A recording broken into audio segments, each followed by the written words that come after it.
Welcome to the very first episode of the Seamus Evans Podcast. I have spent the last hour trying to set up this background here, and I've also done 2 mock-up episodes that will probably never be released. I had a really challenging week last week. As an entrepreneur, as a business owner, as a professional speaker, a father, a fiance, a 34-year-old man, I just wasn't getting many wins. My mental health is perfectly fine. There is no boo-boo there. Just wasn't getting the wins. Just having a down. Life is a roller coaster and it was a down. But I'm fine. And I've been battling thoughts. I've been battling like negative thoughts and positive thoughts, and I'm trying to understand where they come from. Then I had a really eye-opening conversation with someone who said, thoughts aren't real. They're just a part of the human brain. They don't mean anything. You can observe the thoughts, but you don't have to act on the thoughts, and you don't have to allow them to stop you from going forward. So the past 7 days, I've been putting so much effort into my personal development, and my gut has been telling me that I want to dabble in the podcast space. So I am. And this is the first episode that I will release, but it's actually the 3rd attempt. And I'll never release the first 2. I wanted to talk about my first ever keynote. So I'm a keynote speaker, and I go around the school, Australia. I go around the country, and I give presentations in schools, in conferences, in individual businesses, you name it. And I've been a professional speaker now for 4 years, I think. 2021. Yeah, 4 years. Now, there is this notion of when you start something, you're going to be amazing at it. Because you think you can do it, so you start it, right? It's like you quit your job and you start a business, and you think the business is going to be fantastic and you'll earn the same amount of your full-time job. Or you think that this is a service that everybody is going to need.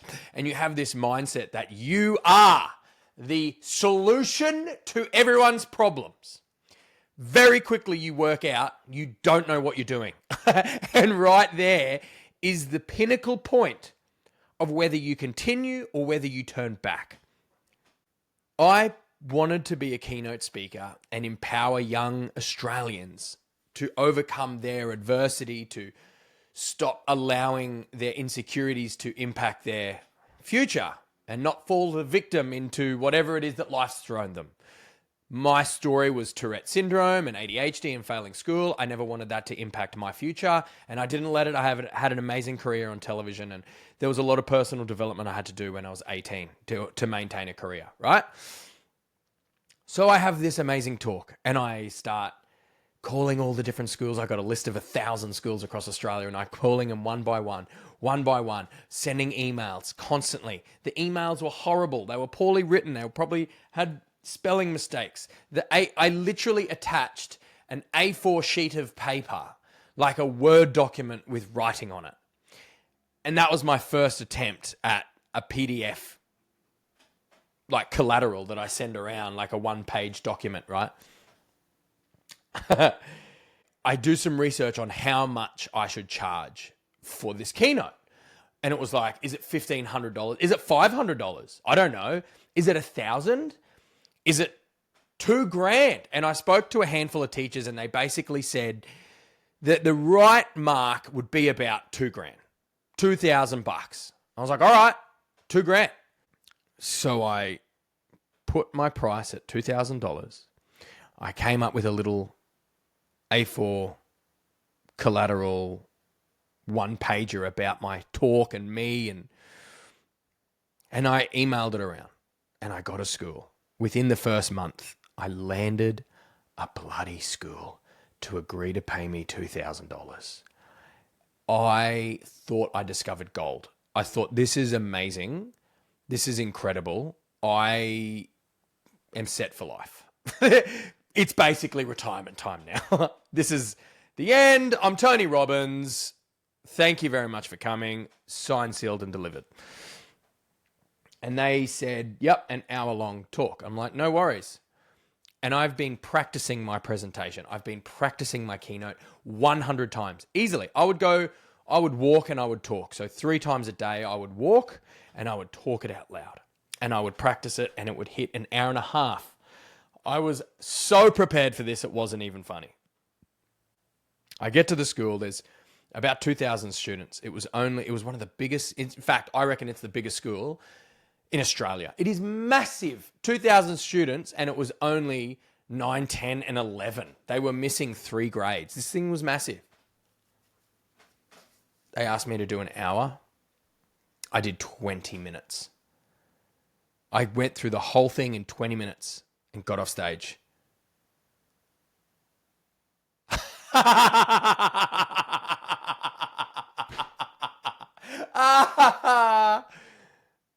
Fully just under-delivered. The moment I got off stage, I knew I will never be booked at that school ever again. Like, never will I talk there. I've sorely under-delivered. I've overpromised and under-delivered, man.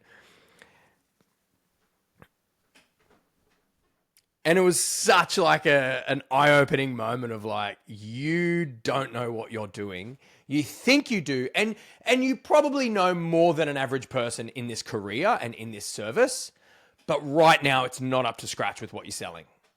And so I had to get up to scratch. So I understood I needed to practice for an hour and a half to deliver 20 minutes. So then I would practice more to understand how to get to that 45-minute mark, which means I needed to add more storytelling. I needed to add more elements to the keynote. I needed to inject video, photo. I needed to incorporate maybe some crowd interaction, whatever it might have been. I needed to get that story and I needed to expand it without it being boring. So I went back to the drawing board and I added stories, I extended stories, I removed stories. I did everything I could to meet an hour long. And then when I was practicing, I would either practice slower and get to an hour, speaking slower, speaking faster. I would experiment with how fast I'm talking, how slow I'm talking, how I'm talking, everything. I needed to know this talk back to front. I needed to know it blindfolded. I actually can't remember the next talk I did after that. I have no idea. But I do know that first year I did 17 talks, 17 different keynote presentations, and they ranged from $2,000 all the way up to $7,000. That $7,000 gig, I couldn't believe it. I thought, bang, this is it. I will be the richest man in the world. And I had some self-doubt then too, because I was about to get up on stage and I was panicking. I was so nervous. I was like, man, I'm not going to be able to deliver what I've promised. They're going to expect something else. I'm not good enough. And I just said, dude, I remember it was in Cairns. It was in far north Queensland. And I was in a hotel because they flew me up, put me up overnight and flew me that next day. All expenses paid. I couldn't believe it. It was incredible. I'd never been treated that well. And they were going to give me $7,000 for it. I was like, oh my gosh, this is a dream come true. And I remember 20 minutes before I went up on stage, I was in there, in my room, on my own, freaking out. I was like, what have I done? This is going to be a disaster. I don't deserve to be here. And then I said, Seamus, I said to myself, Seamus, all you need to do is do your best up on stage. You deserve to be here because you've been booked. This is an opportunity. And you do have what it takes. You are worthy of being up on that stage. And it just matters on your ability to deliver. You've been performing now. And by that stage, I think I was performing, I don't know, being in the television industry, radio industry, like 13 years, I had been performing in worse situations and bigger situations and you name it. And I was like, everything you have done is leading up to this moment and it doesn't actually matter. Like, even if you do completely screw up, you're still getting paid the $7,000. And once I knew that, it actually doesn't matter if I do deliver or not, I'm still getting the money. all of the pressure flew off my shoulders. All of the tension. Everything came off me, and I was like, who gives a stuff? Just, they're paying you to be you, so get up there, be you, and deliver it to your best ability. Because I had this imposter syndrome of, I shouldn't be up on this stage because I'm not a professor. I'm not someone who climbed Mount Everest. I'm a nobody. I just had a really great career. This is not a deserving keynote. I was like, dude, they're aware of the keynote. They know who you are. They bought you. So get up on that stage and be you. And I did. And the guy who the organizer was, he had been in this conference space for like 20 years. And he came up to me afterwards and he said, I am so annoyed that I'm retiring because you're the best keynote speaker I've ever seen. And I wish I found you 20 years ago because you would have been at every single conference. So that was a weird pat on the back and kick in the balls. Because he was like, you are not, so he paid, because if I saw 7,000, I was charged out at 10,000, I believe. Because the agency had to do a markup, which is fair enough.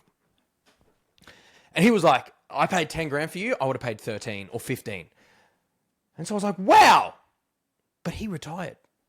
And I caught up with him once for lunch and a phone call. And he basically said, you're incredible.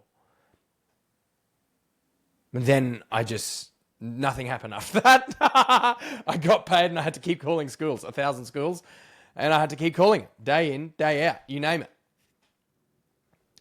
It was a great start to the year. It was really good. But I will never forget that first school. 2 grand. And I promised an hour and I delivered 20 minutes.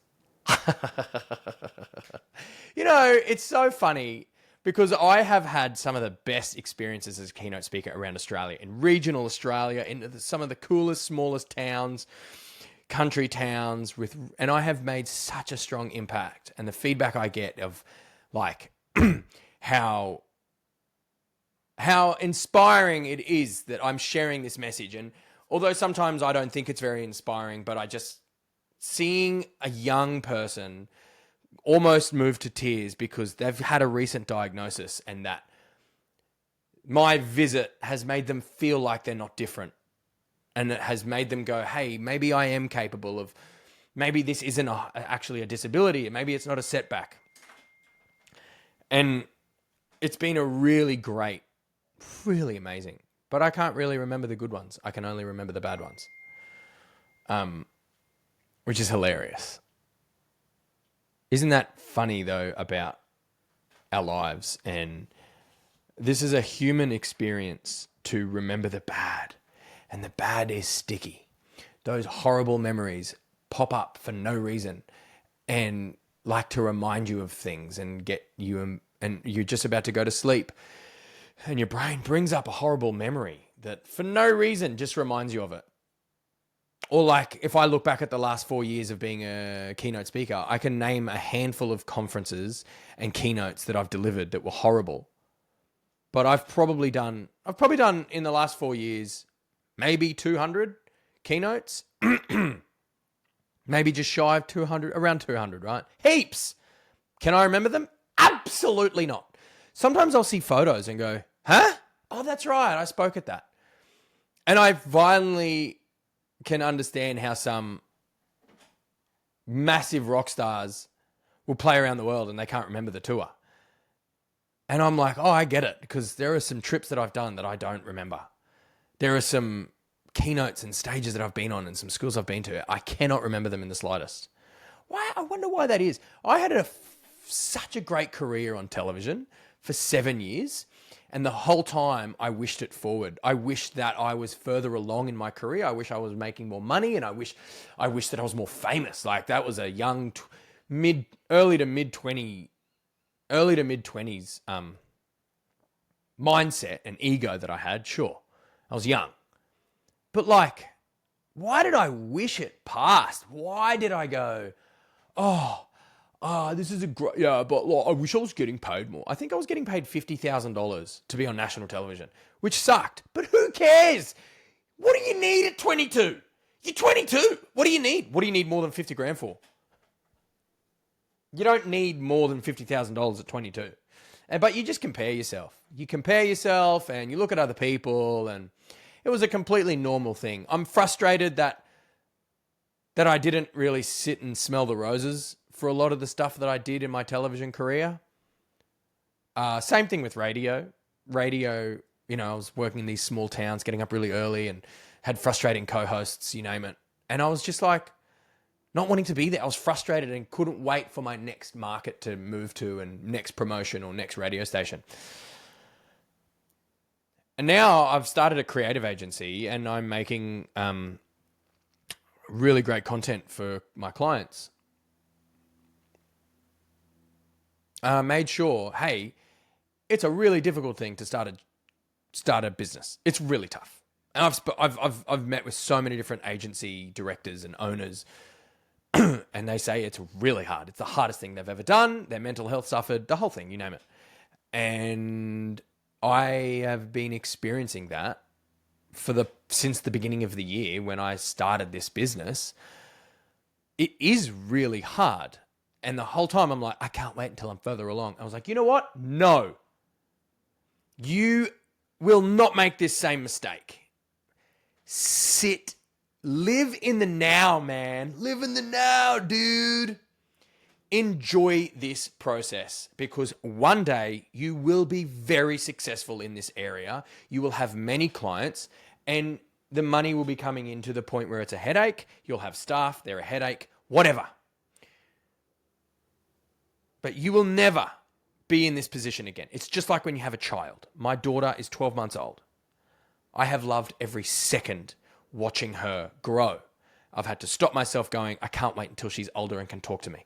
Stop wishing your life past. Just sit in today. Sit in today and don't worry. So that's been the biggest lesson. Stop listening to your thoughts. Stop wishing past today and enjoy the journey.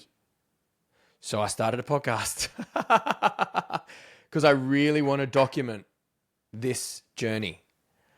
I don't want to get into the habit of forgetting, being like, I just remember it being really tough, but I don't actually. And this is the third attempt at doing this because I don't know how to use the technology or the website properly. I don't know where to even upload it. So it's going up on YouTube. And the aim is to edit the segments down in the landscape format so I can then upload it on all of my socials. Don't know how to do that yet. So as I upload, it will improve and it will grow. But I wanted to share that story about my first ever keynote and how much it sucked. My mum, when we were growing up, she would make pancakes. And every time she would do it, we're starving. The three boys and my sister, we would be around the table and she would be cooking the pancakes and she would eat the first one. And we were so offended that she didn't pass that around. And it always went in order of like oldest to youngest. So I was always the last one to eat. And so, but mum ate it first. And it was weird because that was out of her character. She was always very much the person to say, I'll go without so my kids can have. But say, Mum, we're hungry. What are you doing? And she said, well, the first pancake is always a dud. And we're like, huh? She goes, trust me. The first one sucks. It always sucks. It gets better, trust me. It must be something about the ingredients settling and the mixture of the egg and the flour and the milk. And it's the first one. It's never good.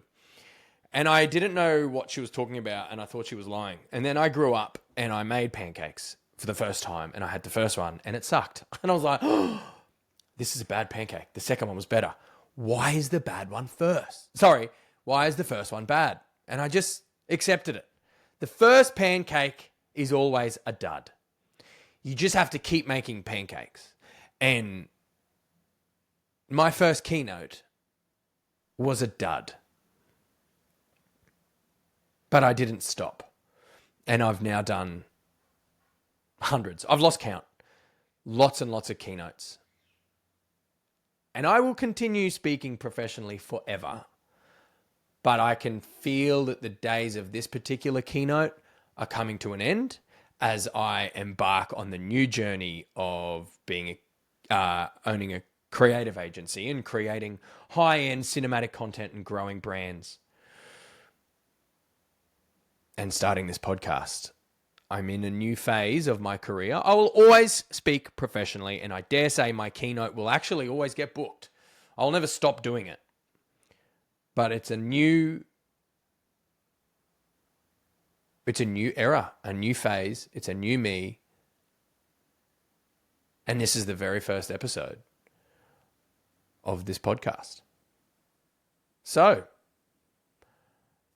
I hope you've come this far, and I hope you have stayed listening and been engaged. And if not, no worries. But if so, hopefully you'll be here for the next one.